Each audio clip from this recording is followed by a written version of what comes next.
Welcome, in front of me is Metal Gear Solid Delta Snake Eater, and in this video I will show you how to change textures quality in this game.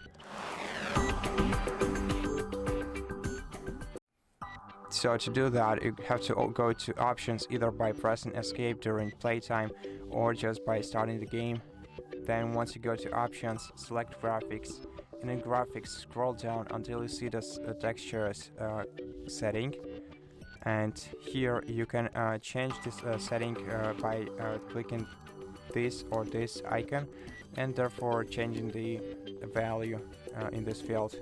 To apply settings, just exit this menu by either pressing escape or right click key of your mouse. And that's it. Thank you for watching this video. If you liked it, consider subscribing to our channel, leave us a like in the comment below, and I'll see you in the next one.